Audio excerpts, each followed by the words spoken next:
journey began over 1,200 years ago when people coming from Denmark, Norway and Sweden started to move towards northern Europe. They were called Vikings, whose name means pirates or men of the bays, because they lived by sea.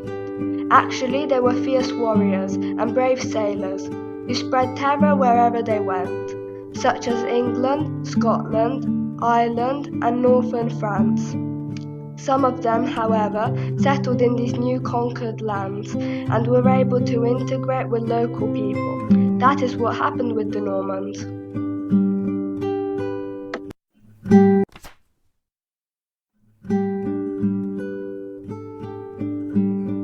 Who were the Normans? Normans, meaning men from the north, was the name given to the Vikings, who settled in the northern coast of France around the 10th century. Charles, the king of the Franks, negotiated peace and gave them a stretch of land, which took the name of Normandy. The Normans adapted to the new territory and integrated with local people. They married Frankish women, adopted the French language, and converted from paganism to Christianity.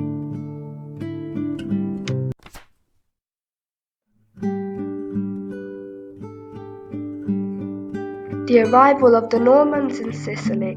Some Normans maintained their warrior spirit, however, and moved to the conquest of the other lands, such as England. Others travelled to the south of Europe to take part in the military campaigns against the Arabs as mercenaries. Two important Norman knights arrived in the south of Italy in 1061. They were Robert the Guiscard and his brother Roger. They came from Normandy from the noble Norman family, the Hauteville.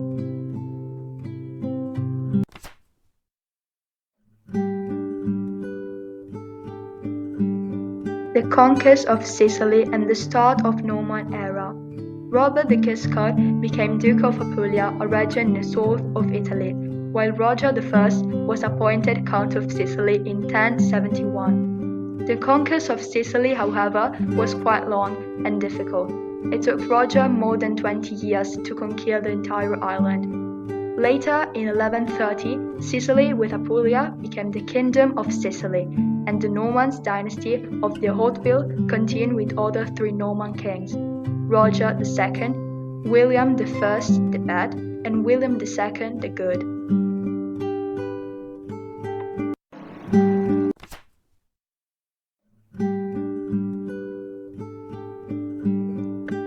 The multicultural society. Norman Sicily was now part of Europe and became one of the most prosperous kingdoms in Europe, with Palermo as capital.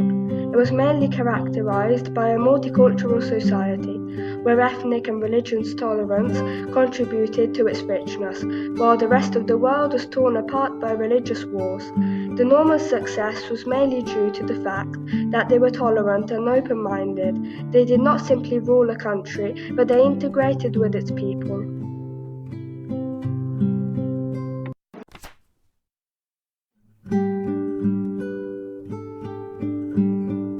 The Norman heritage.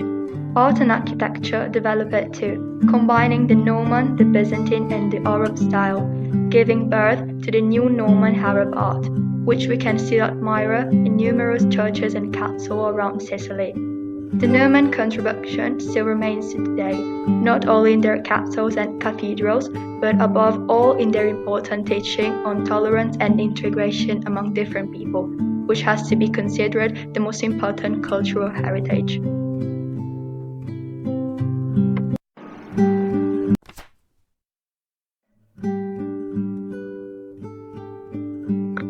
The end of the Norman era. William II made an alliance with the German king Frederick Barbarossa in order to protect his kingdom from the north. As he had no children, he planned the marriage between his aunt, Constance de Hauteville, the last Norman princess, and Henry VI, Frederick Barbarossa's son. So when William II died, his aunt, Constance de Hauteville, succeeded him, and her husband Henry VI of Hohenstaufen became King of Sicily by right of marriage in 1194.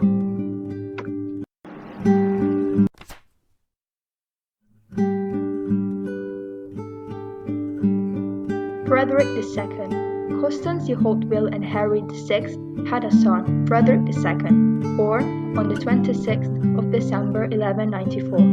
He was destined to be a great monarch.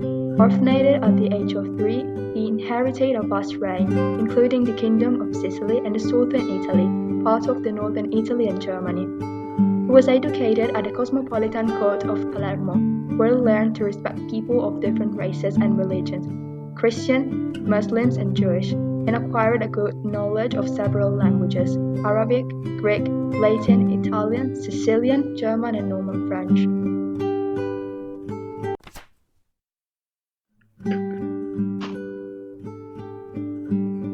Stupor Mundi. He was a very enlightened emperor with a huge culture. He dealt with history, philosophy, art, literature, poetry, astrology, and biology. Thanks to his progressive mind, he earned the nickname of Stupor Mundi, Wonder of the World. He died in December 1250 at the age of 56. He was buried in the cathedral of his favorite city, Palermo, where he still rests today.